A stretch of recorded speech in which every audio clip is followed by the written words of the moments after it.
Havia muito tempo que a morte escarlate devastava todo o país. Jamais uma peste fora tão letal e tão terrível. O sangue era sua encarnação e o seu sinete, o vermelho e o horror do sangue. Começava com dores agudas, com um desvanecimento súbito, e logo os poros se punham a sangrar abundantemente. Sobrevinha então a decomposição. Manchas escarlates no corpo e notadamente no rosto da vítima segregavam-na da humanidade e a afastavam de todo socorro e de toda compaixão. O contágio, o progresso e o fim da enfermidade consumiam apenas meia hora. Mas o príncipe Próspero era feliz, intrépido e sagaz. Quando os seus domínios minguaram a metade de almas vivas, convocou 1 milhar de amigos fortes e de corações alegres, escolhidos entre os cavalheiros e damas da sua corte, e com eles formou um refúgio recôndito em uma de suas abadias fortificadas. Tratava-se de uma vasta e magnífica construção, criação dele mesmo, o príncipe, conforme seu gosto excêntrico e majestoso. Rodeava a construção um muro espesso e elevado, guarnecido de portões de ferro. Uma vez transpostos os muros pelos cortesãos, estes se serviram de fornalha e de vigorosos martelos para soldar os ferrolhos. Deliberaram entrincheirar-se contra os súbitos impulsos ou os desesperos provenientes do exterior e lacrar todas as saídas aos frenesis do interior. A abadia estava amplamente abastecida. Graças a tais cuidados, os cortesãos poderiam enfrentar o contágio. Que o exterior se arranjasse como pudesse. De sua feita, seria uma loucura afligir a alma com meditações sobre a peste. O príncipe havia formido aquele refúgio com todos os meios prazerosos. Havia bufons, improvisadores, bailarinos, músicos, formosuras de todas as espécies, e havia também o vinho. Todas essas belas coisas havia no interior, além da segurança. Lá fora, disseminava-se a morte escarlate. Foi ao fio do 5º ou 6º dia em seu refúgio, enquanto a peste fazia grandes estragos além das muralhas, que o príncipe Próspero proporcionou aos convivas um baile de máscaras da mais insólita magnificência. Que quadro voluptuoso era o baile de máscaras! Permitam-me descrever os salões onde o festim ocorreu. Havia uma série de 7 salões imperiais. Em muitos palácios, esta série de salões forma amplas perspectivas em linha reta quando as portas se descerram de par em par, de tal forma que a vista penetra até o fundo sem qualquer obstáculo. Aqui, o caso era assaz diferente, como se era de se esperar da parte daquele duque de sua inclinação pelo bizarro. Estavam as salas dispostas de forma tão irregular que a vista não poderia compreender senão um salão de cada vez. Ao término de espaço de 20 ou 30 jardas, via-se uma brusca curva e, a cada esquina, o ambiente assumia um aspecto diferente. À direita e à esquerda, e ao meio de cada parede, uma alta e estreita janela gótica abria-se para um corredor fechado, que seguia a sinuosidade dos cômodos. Cada janela era guarnecida de vitrais cujas cores harmonizavam com a tonalidade dominante da decoração do salão para o qual se abria. O que ocupava a extremidade oeste, por exemplo, era decorado de azul e os vitrais eram de um azul vívido. O segundo dos salões era decorado e guarnecido de púrpura, e os vitrais eram igualmente púrpuros. O terceiro era completamente verde, e verdes eram também as janelas. O quarto, alaranjado, estava iluminado por uma janela de igual cor. O quinto era branco, e o sexto, violeta. O sétimo era rigorosamente forrado por tapeçaria de veludo negro, que revestia o teto e as paredes, e que caía em pesas rugas sobre um tapete do mesmo material e da mesma cor. Mas, neste salão, a cor dos vitrais não correspondia à da decoração. Os vitrais eram escarlates, de uma tonalidade intensa de sangue. Ora, Em nenhuma daquelas salas se viam lâmpadas ou candelabros em meio à profusão de adornos em ouro, que se espalhavam em todos os cantos ou se dependuravam ao teto. Não havia lâmpadas ou velas. Luz alguma dessa natureza emanava na sequência de salas, porém nos corredores que as envolviam, exatamente em frente de cada janela, elevava-se uma pesada trípode com um braseiro, a projetar seus raios através dos vitrais coloridos, iluminando deslumbrantemente a sala. Perfazia-se uma miríade de formas cambiantes e fantásticas.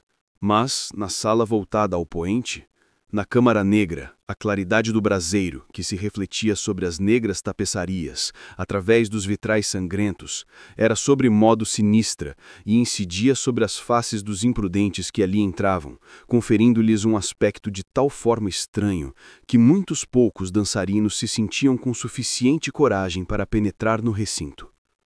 Também nesse salão se erguia, amparado no muro oriental, um gigantesco carrilhão de ébano. Seu pêndulo oscilava com um tic-tac surdo, pesado, monótono, e quando os ponteiros dos minutos haviam percorrido todo o seu círculo e a hora se completava, provinha dos pulmões de bronze um som claro, estrepitoso, profundo e extraordinariamente musical, mas de um timbre tão regular que de hora em hora os músicos da orquestra eram obrigados a interromper por alguns segundos a execução para escutar a música das horas. E os dançarinos cessavam, à força, as suas evoluções. Uma momentânea perturbação graçava aquela multidão alegre, e enquanto soava o carrilhão, era possível notar que até os mais arrojados empalideciam, e os de maior idade e reflexão passavam a mão à fronte, como se abandonados a uma meditação confusa ou a um devaneio. E, mal se dissipava o eco das horas, circulava no ambiente leves risadas. Os músicos olhavam uns aos outros e se riam dos próprios nervos e da própria loucura, e juravam em voz baixa que da próxima vez em que soasse o carrilhão não sentiriam o mesmo desconforto. Mas, no entanto, quando decorridos os 60 minutos da hora desaparecida, que continha os 3.600 segundos, quando irrompia uma nova batida do relógio fatal, reproduzia-se o mesmo estremecimento, os mesmos calafrios e os mesmos devaneios febris. Apesar disto, a orgia continuava alegre e magnífica. O gosto do duque era especialmente singular. Tinha a vista apurada para as cores e aos efeitos que estas produziam. Desdenhava dos gostos da moda. Seus planos eram temerários e selvagens, e suas concepções brilhavam com um bárbaro esplendor. Alguns o julgavam louco, mas os seus cortesãos sabiam que não. Todavia, era preciso vê-lo, tocá-lo, para assegurarem-se de que ele não estava de fato ensandecido. Para esse baile, havia o príncipe se ocupado pessoalmente da decoração do mobiliário das salas, e foi o seu gosto pessoal que elegera o estilo das máscaras. Dúvida não pode haver de que eram concepções grotescas. Tudo era deslumbrante e brilhante. Havia coisas chocantes, fantásticas, muito do que depois foi visto no Hernani. Havia figuras arabescas com membros e adornos desconformes, fantasias delirantes como a loucura. Havia muito de belo, de licencioso, de bizarro, algo de terrível e não pouco do que produzia repugnância. Era como se uma miríade de sonhos deslizasse de um lado para o outro nas 7 salas, e tais sonhos se contorciam em todos os sentidos, tomando a cor dos salões, fazendo com que a estranha música da orquestra parecesse o eco de seus próprios passos. Mas logo soava o relógio de ébano no salão dos veludos. Então, por um momento, tudo se detinha, tudo emudecia, salvo o ecoar do relógio. Tudo se congelava em suas posturas, mas os ecos do carrilhão se desvaneceram, não duraram senão um momento e mal se extinguiram. As gargalhadas, mal reprimidas, ecoavam por todos os cantos. E a música voltava a tocar, reavivando os sonhos. Aqui e ali os dançarinos retomavam as evoluções, mais alegre do que nunca, refletindo a cor dos vitrais atrás dos quais fluíam os raios do braseiro. Porém, no salão do extremo ocidental, não havia máscara alguma que se atrevesse a penetrar, porque a noite declinava. Ali se descerrava uma luz de um escarlate profundo. através dos vitrais cor de sangue, e a escuridão das cortinas tingidas de negro era aterrorizante. E para aqueles que punham os pés sobre os tapetes, brotava do relógio de ébano um clangor ainda mais pesado, mais solenemente enérgico do que o que chegava aos ouvidos dos mascarados que se divertiam nos salões mais distantes. Mas esses outros salões estavam repletos, e o coração da vida ali febrilmente pulsava. E o baile continuava, chegava ao seu ápice quando do carrilhão soou a meia-noite. Então, como já se disse, a música parou. Os que dançavam detiveram-se em suas evoluções, e a angustiante imobilidade a tudo dominou. Agora, porém, o carrilhão bateria 12 vezes. Desta vez, porque ecoou mais longamente o carrilhão, inseriram-se nos pensamentos dos que se atiravam à diversão um maior volume de meditações. E talvez por isso mesmo muitos do que compunham a multidão, antes de se esgotarem os derradeiros ecos das últimas horas dadas, puderam perceber a presença de um mascarado, que até aquele instante ninguém notara. E tendo-se espalhado aos sussurros a notícia daquela intrusão, insinuou-se na multidão um murmúrio indicativo de surpresa e desaprovação, que evoluiu para o terror, horror e repugnância. Numa multidão fantasmagórica como a que descrevi, era necessário, sem dúvidas, que fosse a aparição absolutamente extraordinária para ensejar tal sensação. A licenciosidade carnavalesca daquela noite era realmente quase sem limites, mas a personagem em questão havia transcendido a extravagância de Herodes e ultrapassado os amplos limites do decoro que o príncipe estabelecera. Há nos mais temerários corações cordas que não se deixam tocar sem emoções. Até entre os depravados, para quem a vida e a morte são igualmente um brinquedo, há coisas com as quais não se pode brincar. Os convivas pareciam sentir profundamente a inconveniência dos trajes e da conduta do estranho. Era alto e delgado. Estava envolto numa mortalha funerária da cabeça aos pés. A máscara que lhe ocultava as feices reproduzia fielmente o semblante de um rígido cadáver, que um exame apurado teria dificuldades em perceber o engano. Ora, aquela frenética multidão bem poderia tolerar e mesmo aprovar aquela desagradável figura, acaso o mascarado não tivesse adotado a representação da morte escarlate. Suas roupas estavam enodadas de sangue, e a sua brande fronte, assim como as suas feices, salpicadas do horror escarlate. Quando os olhos do príncipe Próspero focaram a espectral figura que, com solenes e enfáticos movimentos, feitos para melhor representar o seu papel, evoluía aqui e ali entre os dançarinos, caiu numa violenta comoção e estremecimento, tomado pelo terror e pela repugnância. E, segundos depois, sua fronte turvou-se de ira. "Quem se atreve?" perguntou com rouca voz aos cortesões que o rodeavam. "Quem ousa nos insultar com esta ironia blasfema? Segurem-no e desmascarem-no, para que saibamos a quem iremos enforcar nos altos das ameias ao amanhecer." Encontrava-se o príncipe Próspero ao pronunciar estas palavras no salão oriental, ou Câmara Azul.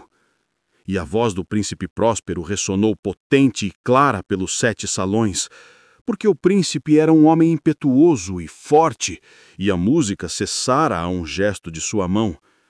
Estes fatos ocorriam no salão oriental, sendo o príncipe ladeado por um grupo de pálidos cortesãos.